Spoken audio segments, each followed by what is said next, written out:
গীতা পাঠের যে শ্লোকটি আজকে আমি পাঠ করব সেটির নাম্বার হলো 15, 15 নম্বর শ্লোক, 4 নম্বর চ্যাপ্টারের জ্ঞান যোগের। হরে কৃষ্ণ। এবং জ্ঞাতা কৃতম কর্ম পূর্বরপি মুখ্যপি কুরু কমৈব তস্মাত্তং পূর্বতরং কৃতম। এবং মানে এভাবে, জ্ঞাতা মানে জেনে, কীর্তম মানে অনুষ্ঠান করেছেন, কর্ম মানে কর্ম, পূর্ব মানে প্রাচীন, অপি মানে যদিও, মুখ্যভি মানে মুক্তি কামীগণ কর্তৃক, কুরু মানে কর, কর্ম মানে শাশ্বত কর্ম, এব মানে অবশ্যই, তস্মাৎ মানে অতএব, তম মানে তুমি, পূর্বয় মানে প্রাচীন, মহাজনগণ কর্তৃক, পূর্বতরম প্রাচীনকালে, কৃতম অনুষ্ঠিত। অনুবাদ: প্রাচীনকালে সমস্ত মুক্ত পুরুষেরা আমার অপ্রাকৃত তত্ত্ব অবগত হয়ে কর্ম করেছেন, অতএব তুমিও সেই প্রাচীন মহাজনদের পদাঙ্ক অনুসরণ করে তোমার কর্তব্য সম্পাদন করো। তাৎপর্য: পৃথিবীতে দুই শ্রেণীর মানুষ আছে, যাদের মধ্যে এক শ্রেণীর মানুষের হৃদয় সব রকমের কুলুষে পরিপূর্ণ এবং অন্য শ্রেণীর মানুষের হৃদয় অত্যন্ত নির্মল। কৃষ্ণ ভাবনার অমৃত ভগভক্তি এই দুই শ্রেণীর লোকেরাই হিত সাধন করে।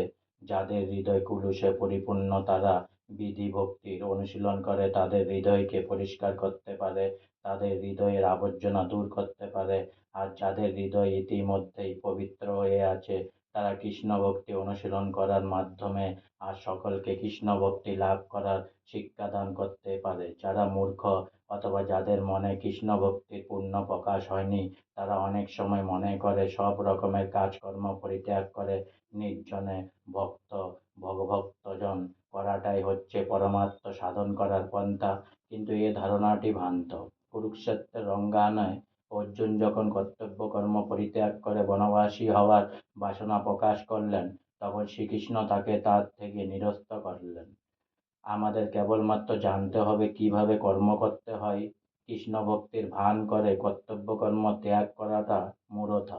যথার্থ কৃষ্ণ ভক্তি হচ্ছে ভগবান শ্রীকৃষ্ণের সেবা করার উদ্দেশ্যে সব রকম কাজকর্ম করা। তাই ভগবান অর্জুনকে নির্দেশ দিয়েছিলেন কৃষ্ণ ভক্ত মহাজনদের পদাঙ্ক অনুসরণ করে ভগভক্তির অনুশীলন করতে। ভগবান ত্রিকালজ্ঞ, তিনি অতীত, বর্তমান ও ভবিষ্যতের সমস্ত কথাই জানেন। তার ভক্তেরা কখন কিভাবে তার সেবা করেছেন সে কথা তিনি কখনোই ভোলেন না।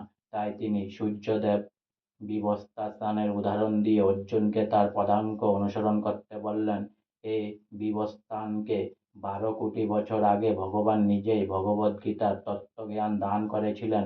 এই সমস্ত ভগভক্ত মহাজনেরা সকলেই মুক্ত পুরুষ এবং তারা সকলেই সর্বক্ষণ শ্রীকৃষ্ণের নির্দেশ অনুসারে তার সেবায় রত।